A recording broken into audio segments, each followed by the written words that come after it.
Untuk memperkuat tim dimulai dari diri sendiri. Sobat Kordatak, kita seringkali bekerja dalam tim mengalami kondisi-kondisi di mana diskusi yang tidak mengarah ke penyelesaian masalah.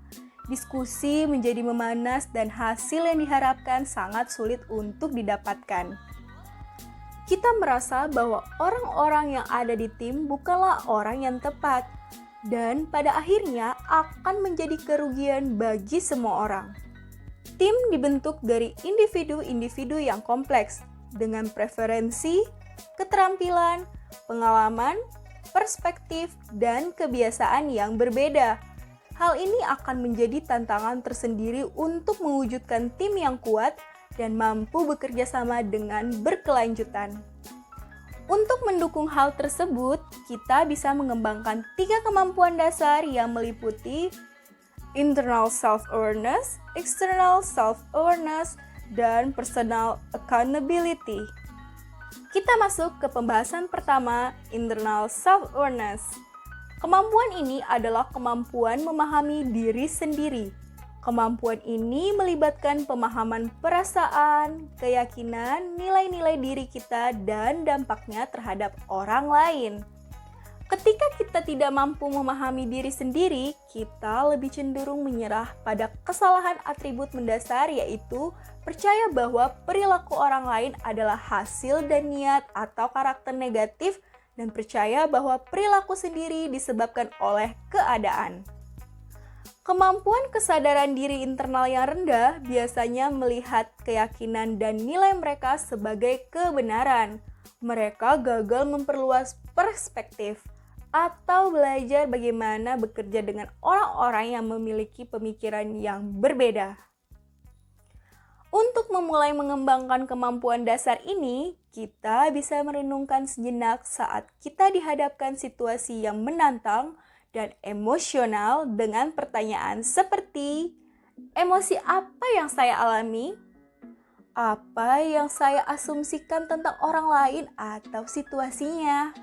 Apa faktanya versus interpretasi saya? Apa core value saya dan bagaimana value-value itu mempengaruhi reaksi saya? Jika kita mampu meluangkan waktu untuk mempertimbangkan tanggapan dan menahan diri untuk menjawab atau bereaksi, kita bisa belajar banyak tentang diri kita. Kita masuk ke pembahasan kedua, yaitu external self-awareness. Adalah kemampuan dasar untuk memahami bagaimana orang lain melihat value, passion, aspirasi, dan reaksi kita, serta dampaknya bagi orang lain. Atau yang lebih sederhana, bagaimana kata-kata dan tindakan kita mempengaruhi orang lain. Seringkali pemimpin atau tim tidak mengetahui bagaimana perilaku mereka mempengaruhi rekan kerja mereka. Hal ini akan membuat penghalang bagi mereka untuk mengenali dan memanfaatkan kekuatan yang membuat mereka menjadi rekan tim yang produktif, serta mengidentifikasi dan memperbaiki perilaku yang berdampak negatif bagi tim. Tanpa kemampuan ini, mereka mengalami kesulitan untuk bisa berkembang.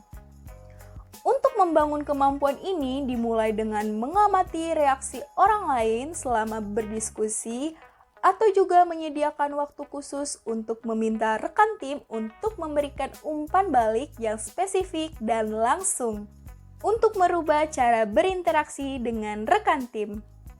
Dan pembahasan kita yang terakhir adalah personal accountability. Personal accountability adalah kewajiban individu untuk mengelola kegiatannya, menerima tanggung jawab, dan mengungkapkan hasil secara transparan. Kita seringkali berpikir untuk meminta pertanggungjawaban orang lain.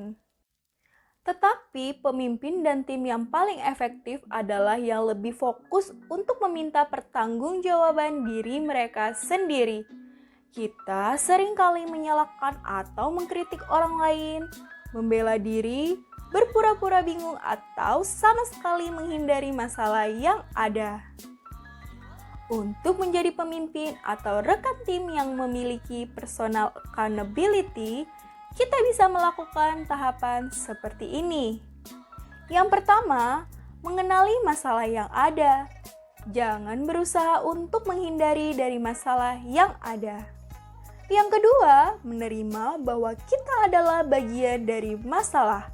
Kita benar-benar berkontribusi pada situasi ini. Yang ketiga adalah ambil tanggung jawab pribadi untuk memecahkan masalah. Dan yang keempat adalah terus berusaha sampai masalah terselesaikan sepenuhnya.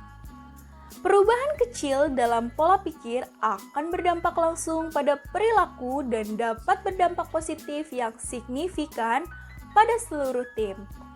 Menginvestasikan waktu dan energi untuk membangun kemampuan dasar ini akan meningkatkan peluang untuk lebih baik dalam menghadapi tantangan bisnis yang lebih sulit di waktu yang akan datang.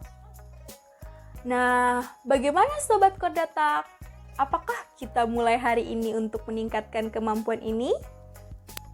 Semoga bermanfaat ya.